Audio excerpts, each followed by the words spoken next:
They just sat there on the shelf. 24 watches, untouched, unworn. Until one day, they weren't.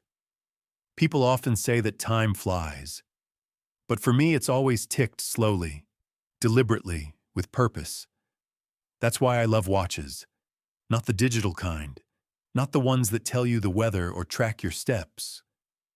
I'm talking about real watches. Mechanical. Weighty. Honest. The kind of watches that don't scream for your attention, but whisper stories if you care to listen. Each one on that shelf was a chapter of my life. The one on the far left, with the leather band cracking at the edges. That was my wedding watch. Given to me by my wife on the morning we said, "I do." The one next to it, stainless steel with a sapphire crystal face. That was the day I became a father. And the bold, black-dialed Omega on the second tier? That one marked my retirement. Every scratch on it has a name, every tick a memory. I live alone now. Have for the past few years. It's a quiet life. Intentionally so. The house doesn't echo like it used to when the kids were young, but it breathes with a kind of peace I've come to appreciate. I have my books, my records, my garden, and of course, my watches. At least I did. Things started to shift the day my daughter moved back in. She said it was temporary. She and her husband were rebuilding, trying to get back on their feet after a rough patch. And as a father, how do you say no to that? She's my only child, the only living reminder of the woman I loved most in this world. So I said yes. I welcomed them into my home. At first, it felt nice to have company again. The laughter in the kitchen, the clatter of dishes, even the hum of the TV I rarely turned on anymore. It brought a sense of life back into these walls. But as the weeks passed, it became clear they weren't just visiting.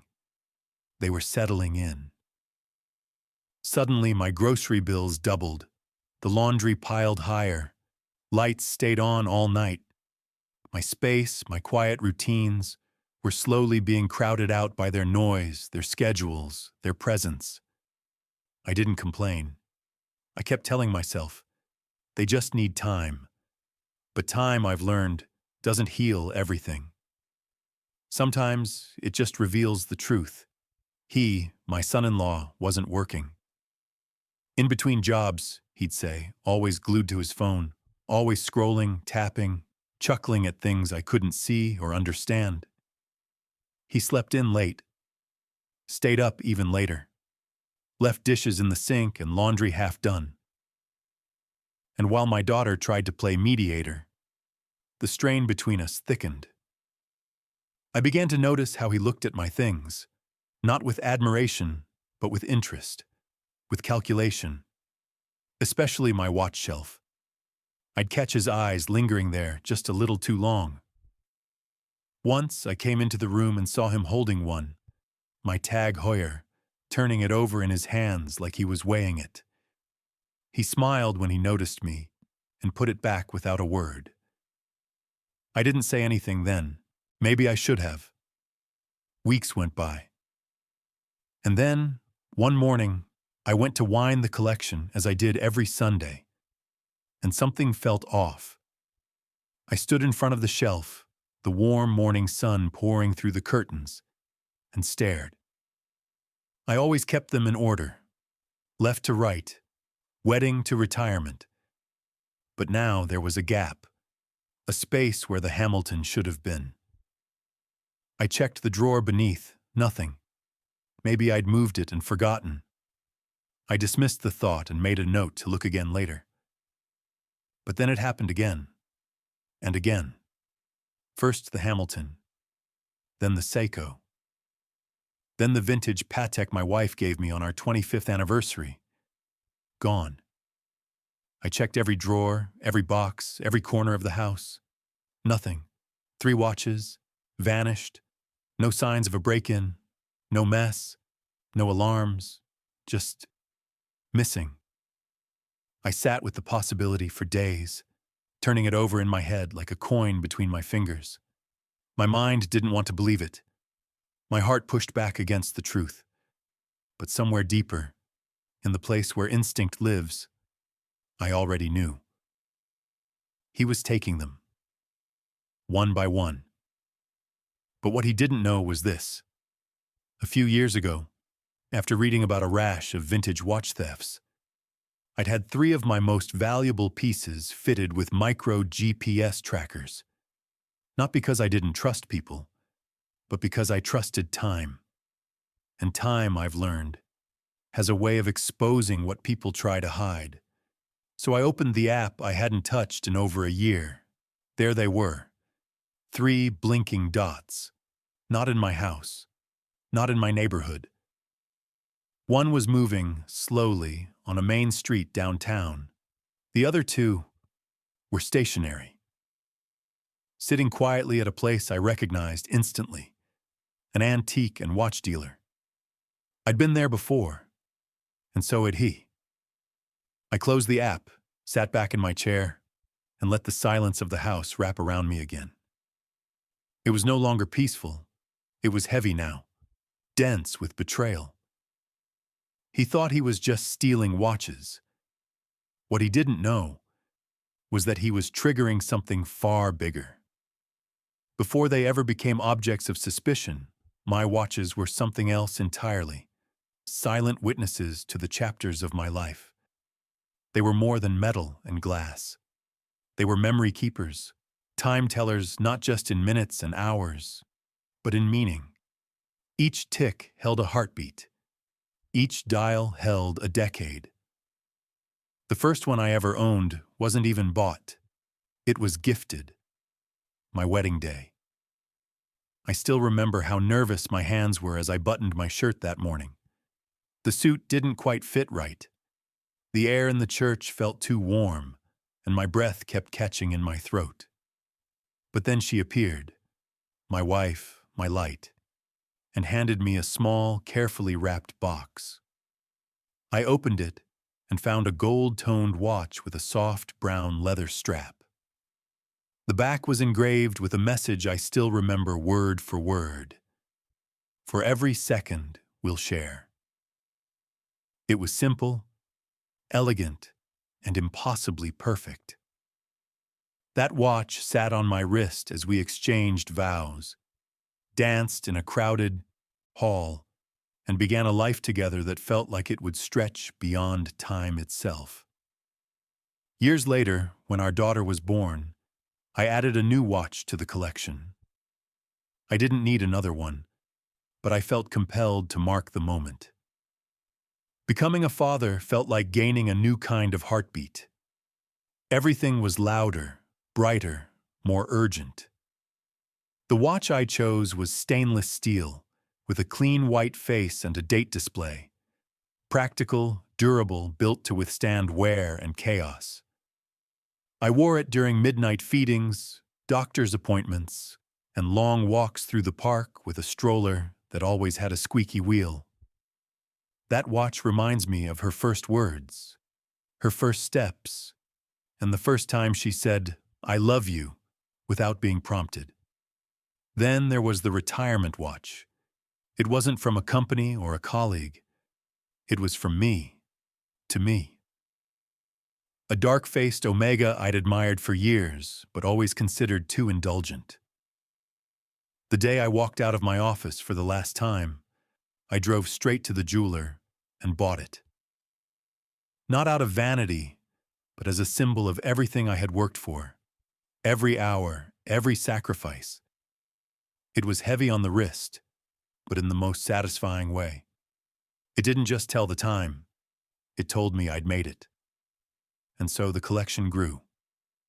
A watch for every victory, every loss, every pivot point in my life.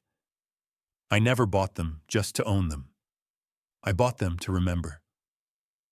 When you live long enough, the mind forgets details. Faces blur, voices fade. But a watch that you wind, polish, set, and reset becomes a ritual, a companion, a relic that holds the rhythm of who you once were.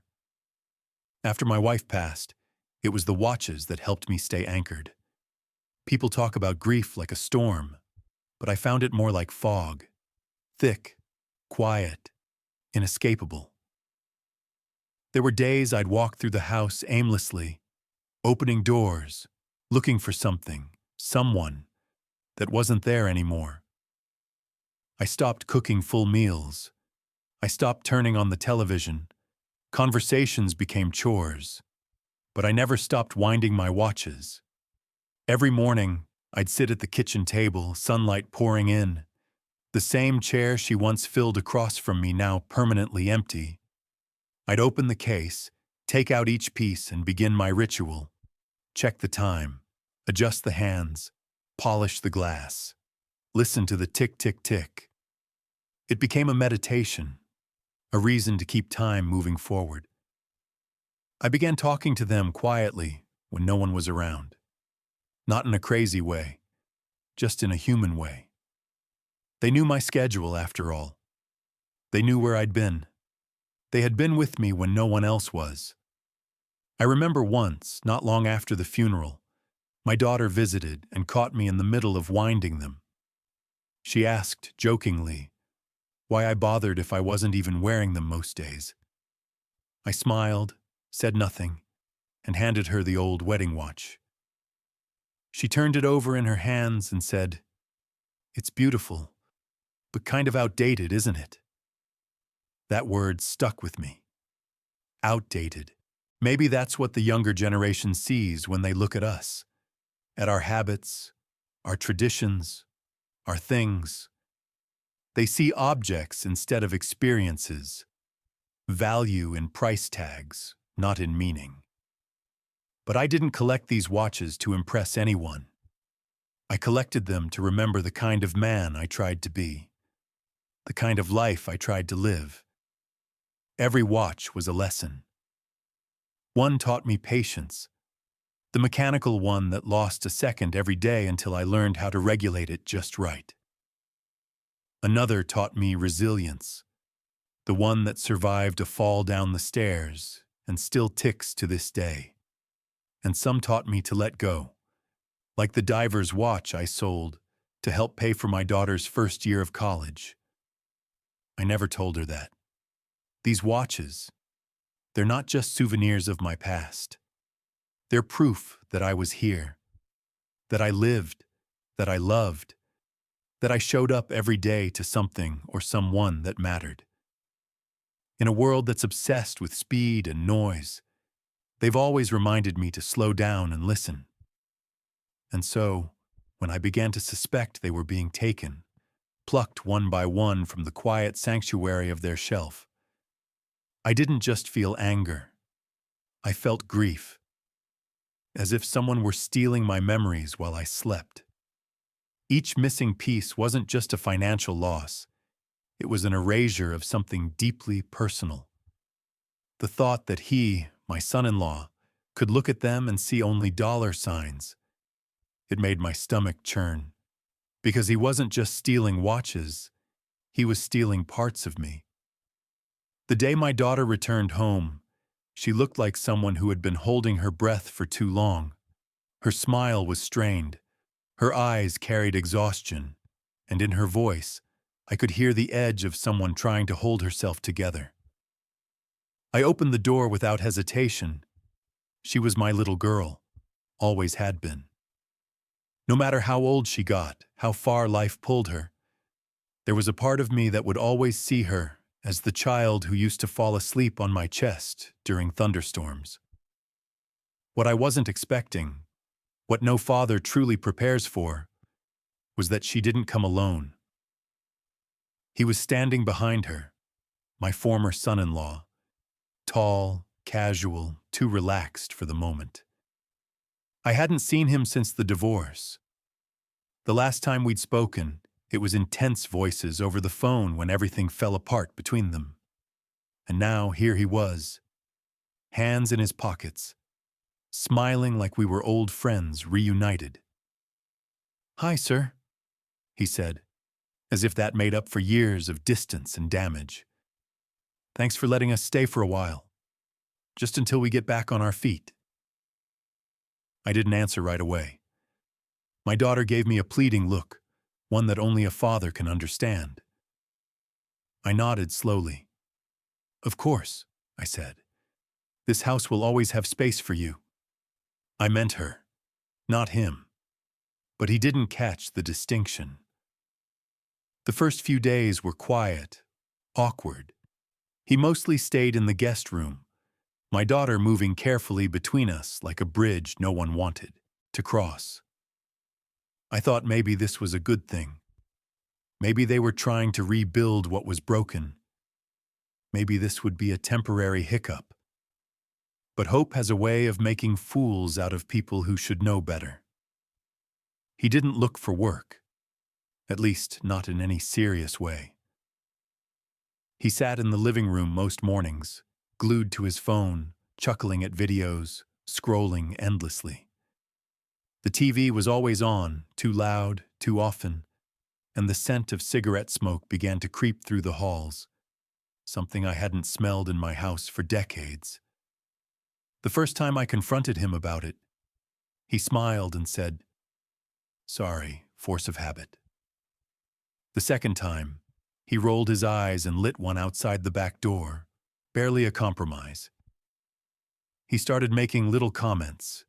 Jokes, he called them. But jokes always carry truth dressed in humor. "Old man like you, still winding your watches every morning, huh?" He laughed one day, watching me at the kitchen table. "You ever think maybe it's time to, retire from everything? Let the younger generation take over?" I didn't respond. Not because I didn't have words, but because I knew the words he needed to hear weren't mine to give.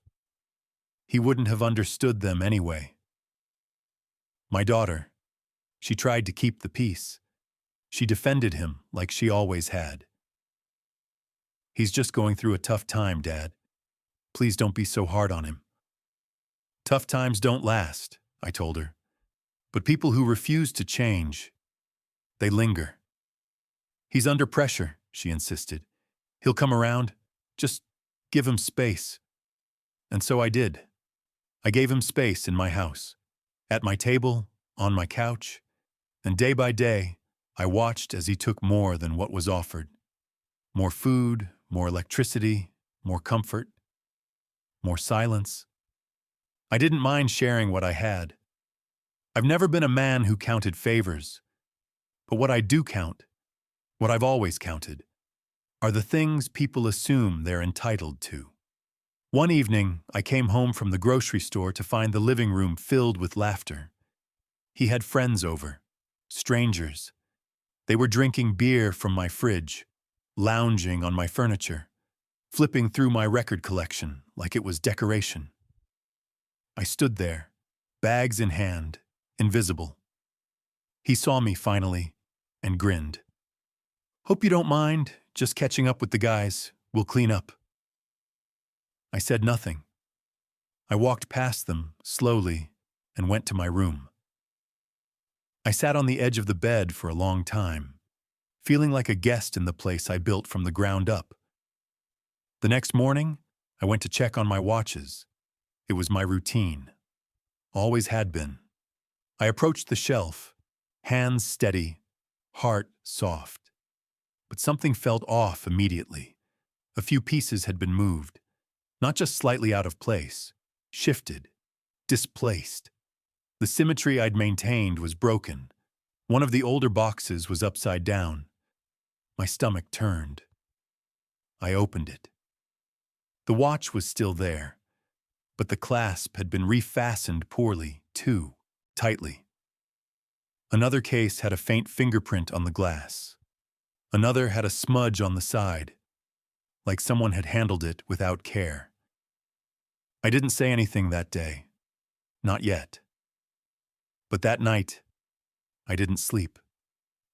I stayed in my chair by the window, listening to every creak of the floor, every faint sound in the hall. The quiet of the house no longer felt peaceful.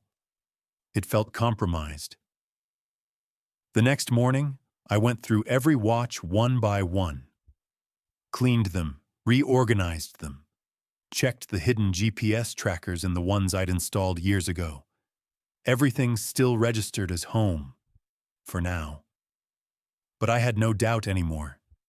He was going through them, my life, my memories, my dignity, examined like items in a pawnshop window. And my daughter, blind to it all, or maybe choosing not to see. That's the thing about betrayal. It rarely comes from enemies. It comes from people you open the door to. People you feed, shelter, forgive. People who stay too long not because they have nowhere else to go, but because they believe you won't ask them to leave. But I was done waiting. It happened on a Tuesday morning. There was nothing unusual about the day itself. The sky was overcast, the air thick with that kind of quiet that follows a long night of rain. I had just made my coffee, black, no sugar, and headed into the study like I always did. The sound of my slippers soft against the floorboards. Routine is comforting, until it's shattered. When I stepped into the room, I felt it immediately. A strange emptiness. Not the kind you see, but the kind you sense. The shelf looked wrong. Lighter somehow, like it was missing weight. I set my coffee down and moved closer. My eyes scanned across the glass cases, lined neatly in 2 rows. And then it hit me. 3 watches were gone. Not just any 3. The most valuable ones. The Hamilton from my wedding. The Poetic Philippe my wife gave me on our 25th anniversary. And the Omega Speedmaster. The one I bought to mark my final day at work. Each one. Priceless, not because of what they cost, but because of what they meant. I opened the display case, as if by some miracle they'd appear.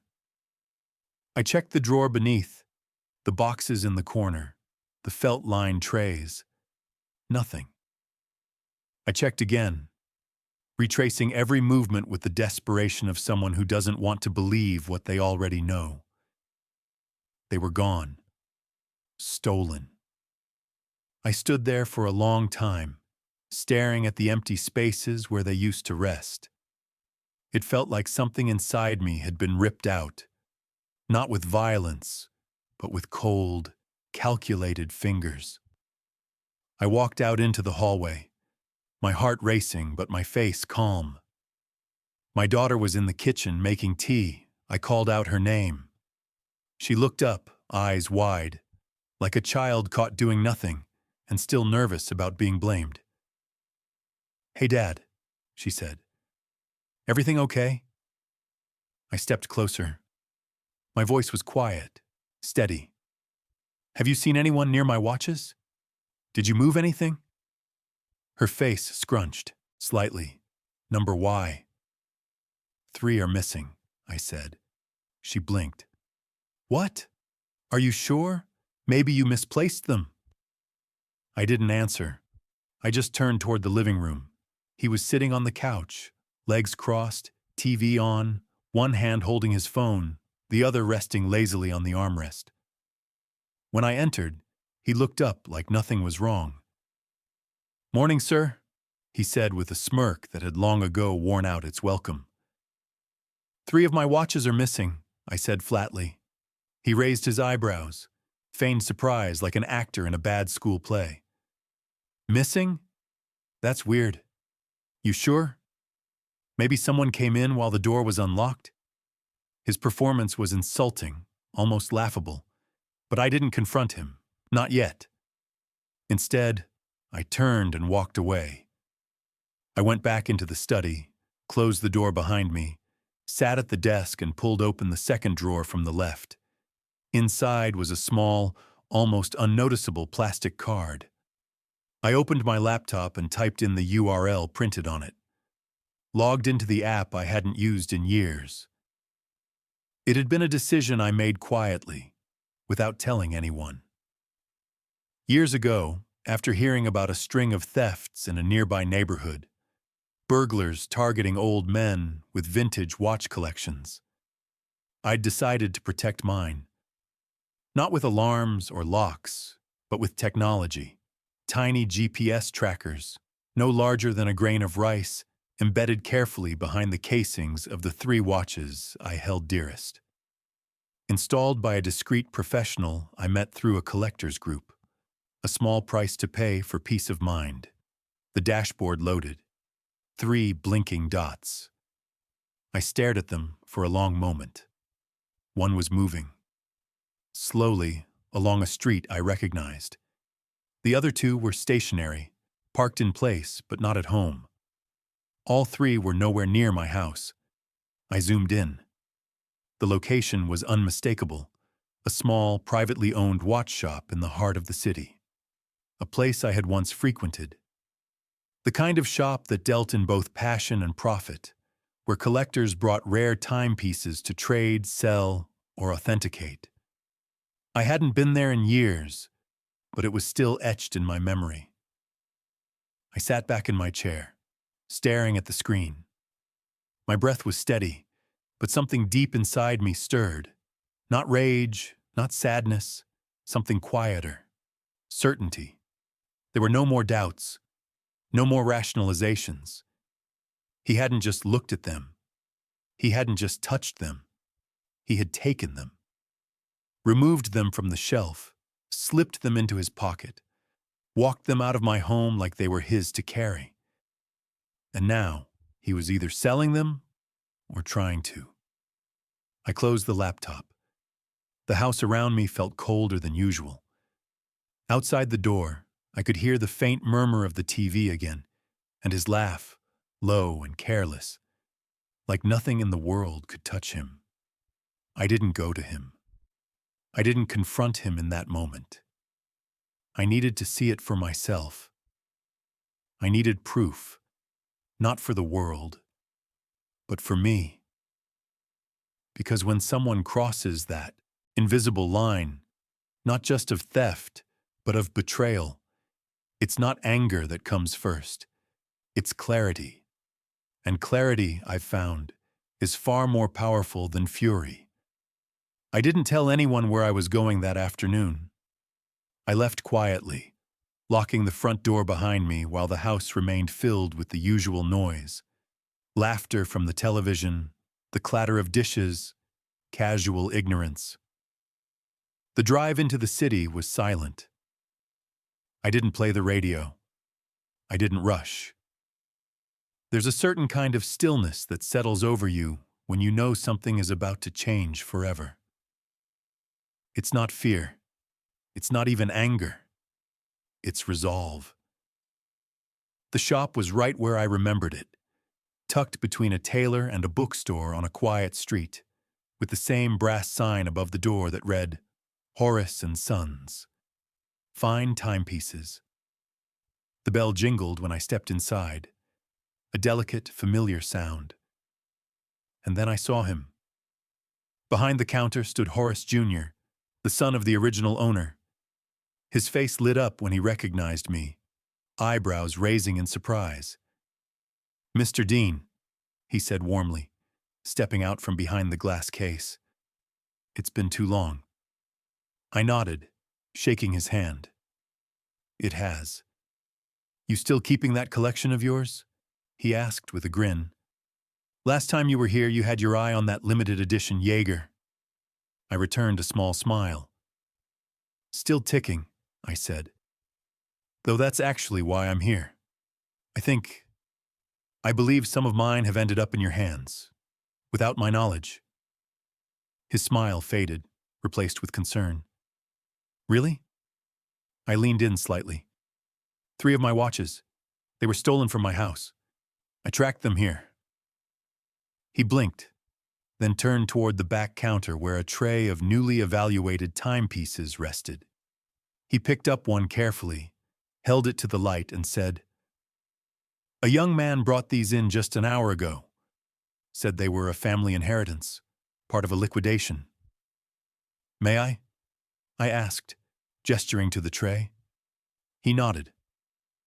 I stepped forward, my hand steady, and picked up the Patek Philippe, my 25th anniversary gift. The engraving was still on the back. To my beloved, for every hour we've shared. My thumb brushed it softly, and I reached into my coat pocket, pulling out my phone. I opened the app. 3 dots blinked. I tapped the one closest to me. The screen lit up. The watch in my hand pulsed on the display, an unmistakable match. I held it high, turning it slightly toward Horace, but my eyes remained locked on the doorway at the back of the store. That's when I heard him. His voice, too loud, too familiar, carrying from the rear room.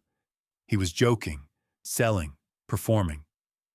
"Look, I'll even throw in the original box," he said, the sound of fake confidence oozing from every syllable. "These pieces are certified classics. The old man barely wore them, just collecting dust in his house." I handed the watch to Horace. "Please," I said, "don't say anything." Yet Horace nodded silently and motioned toward the back. And so I walked. Each step felt heavier than the last, not from hesitation, but from the weight of disappointment. You raise someone's child, you open your home, and somehow you end up walking into a store to reclaim pieces of your own life. When I turned the corner, there he was, my son-in-law, standing at the glass display, chatting animatedly with a potential buyer. He hadn't seen me yet. He was pointing toward one of the watches, the Omega, spinning some half-baked story about how it was once worn during a Cold War-era business deal, like he'd read it off the back of a cereal box. The buyer, a man in a long coat and tailored scarf, seemed interested. He leaned in, eyes sharp, wallet likely heavy. I cleared my throat. The room fell quiet. He turned around, and for a moment, his face didn't register the reality. He smiled like he was about to greet a casual acquaintance. And then he saw the watch in my hand. The smile vanished. I stepped forward slowly, held the Patek up again, and turned on the app one more time. The sound was soft, a small beep, but in the silence it felt like thunder. The GPS locator lit up, and I looked him dead in the eyes. "This one," I said calmly. "Tracked every second it left my house." He froze. The buyer looked between us, confused, then concerned. "Wait, is this stolen?" I didn't answer him. I didn't need to. The man who had been so quick to brag, so bold with his lies, was now pale, sweating, speechless. He opened his mouth, but no words came. "Let me make this very simple," I said. "These watches are mine. You had no permission, no inheritance, no rights. Just nerve." The buyer backed away slowly, his interest clearly extinguished. "I don't want trouble," he muttered, then left the shop without a second glance. My son-in-law turned to Horace. "He's lying. These were a gift. Ask my wife." Horace raised an eyebrow. "I've known Mr. Dean for 20 years. You should leave now." He looked at me one last time. There was no rage in his eyes, just shame. The kind of shame that comes from realizing you never truly owned the mask you wore. I didn't shout. I didn't humiliate him. I simply picked up my watches from the tray, placed them gently back in their boxes, and turned to leave. As I reached the doorway, I paused. I didn't turn around. But I said, loud enough for only him to hear, "Time always tells." I returned home with the watches cradled carefully in my hands, as if they were fragile things that could still be broken. In truth, they had endured more than I had imagined. And yet, it wasn't the metal or the glass I was worried about. It was what had cracked inside of me. I didn't say anything that evening. Not to him. Not to her. Dinner passed like a ghost. They spoke in low voices, pretending not to notice the silence between us had grown too heavy to ignore. She glanced at me a few times, curious, maybe suspicious, but I didn't look back. Some truths don't need to be shouted. They just need to be carried long enough for others to feel the weight. 3 days later, I slipped an envelope under their door. Inside was a formal notice. Clear. Director. 30 days to vacate. No negotiations. I sat at the kitchen table that morning, hands folded, tea growing cold, as the sound of raised voices broke from their room. First confusion, then panic. Then, inevitably, her footsteps. She came into the kitchen slowly, her eyes red, lips trembling. A mess of emotions played across her face. Anger, sadness, betrayal, all crashing against each other like waves with no shore. "Dad," she whispered, "please don't do this." I didn't answer. She stepped closer, voice cracking. "I didn't know. I swear. I didn't know he took them. I thought maybe you moved them or lent them to someone." I looked at her, finally. Not the way a father looks at his child, but the way a man looks at someone he doesn't fully recognize anymore. "You knew," I said softly. "Not the details, no. But in your heart, you knew something wasn't right." She shook her head, tears spilling now. I wanted to believe it was stress, that he was just struggling. I thought if I gave him time. "You gave him access," I said, gently but firmly. "You let him live here. You let him walk through my memories like they were his to take. And when I tried to speak, you asked me to be patient. Again and again." She sat down, hands in her lap, defeated. "I'm sorry," she whispered, and I believed her. But sorry doesn't rewind clocks. It doesn't restore broken trust. And it doesn't erase the silence that grew between us like mold on the walls of something once beautiful. I reached across the table, took her hand, and held it gently. "I still love you," I said, "but I need my home back, and my peace. Not because I'm angry, but because I'm tired of waiting for respect that should have never had to be earned." There were no more arguments after that. No slamming doors, no shouting matches, just quiet. She told him. Or maybe he already knew. Either way, he never came to face me again. He packed quickly, eyes downcast, moving like a man who'd finally been caught by a truth he thought would stay buried. They left on a Saturday. I stood by the window and watched their car pull out of the driveway. She looked up once, just once, but I didn't wave. Some moments demand closure, others simply fade. The house felt different that night. Still, empty, but not hollow. There were no echoes of resentment, no ghosts of what could have been, only the ticking of the watches in the study, reminding me with each second that time, like truth, is mercilessly honest. I sat in the quiet, no longer longing for noise. For the first time in a long while, I wasn't waiting for anyone to come home. And for the first time in even longer, I felt no regret. The watches are still with me. Each morning, I take a few minutes to wind them, polish the glass, and reset the hands if they've drifted. It's no longer just habit. It's ritual. Sacred. These aren't just timepieces anymore.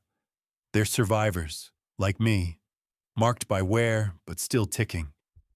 They've become more than memory holders. They've become symbols of betrayal, certainly, but also of something deeper. Dignity, clarity, boundaries I waited too long to draw, and finally one day had the courage to. Sometimes I stare at the empty spots where the missing 3 had sat.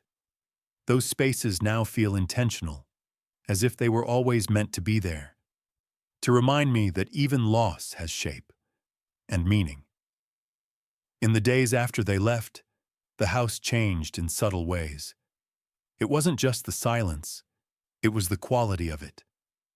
Before it had felt like loneliness. Now it felt like peace.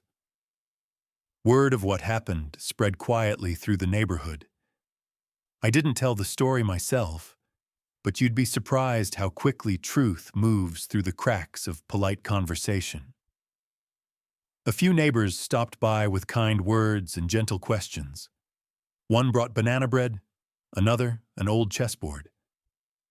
"I heard what happened," one man said, lowering his voice. "You did the right thing. That kind of calm? That takes strength." Strength. I hadn't thought of it that way, but I nodded and thanked him. Soon, people began to see me differently, not just as the quiet widower who tended his garden and walked with a slight limp, but as someone who still carried a spine of iron beneath the soft exterior. One afternoon, a young woman from down the street, she used to wave at me while jogging, knocked on the door. She worked at a local community center and asked if I'd ever thought of sharing my story. "Not for YouTube or anything," she added quickly, "but for the writing group we host. It's mostly retirees. You'd be surprised what stories people hold." I said I'd think about it. That night, I opened a blank notebook and wrote the words, "Every second counts." At first, I didn't know what I wanted the book to be. A memoir, a confession, a warning. But as the ink flowed, it became something else entirely. A love letter to time. Each chapter focused on a different watch from my collection. Not just what brand or year or model, but what it had seen. The long nights after my wife passed. The early mornings when I taught my daughter to tie her shoes. The quiet victories. The invisible grief. The lessons that had taken me 70 years to learn and only a few brutal months to finally live. Writing brought clarity. Each tick of the second hand beside me echoed on the page, reminding me, time doesn't heal all things, but it does reveal them. And through that revelation, I began to forgive. Not forget. Never forget. But forgiveness came, not as a gift to them, but as a freedom for myself. I think often about the question people love to ask in hindsight. What if you had done things differently? What if I hadn't checked the GPS app? What if I'd pretended nothing happened? What if I'd let him keep the watches for the sake of peace? Would my daughter have stayed? Would the house have remained filled with noise and motion? Maybe. But I would have lost something far greater than watches. I would have lost the one thing a man must never trade, his dignity. Respect is not a given. Not in families, not in friendships. It's earned, yes, but more importantly, it's defended. Quietly, consistently, like winding a watch, like keeping time. So I sit now, most days by the study window, writing chapter after chapter. Sometimes people pass by and wave. A few have asked when the book will be done. I don't know the answer. Maybe when the last watch stops ticking. Maybe never. But the title remains the same, etched in gold ink on the cover like the engraving on the back of my Poetic. Every second counts. And it does. Because had I waited longer, had I ignored that first disturbance on the shelf, perhaps my peace would have stayed intact. But it would have been the peace of surrender. And that kind of peace is nothing but silence in disguise. Sometimes I do wonder, late at night, if I had simply handed the watches over, no questions asked, would they have respected me more? Or simply stolen faster? That's the thing about time. It always tells.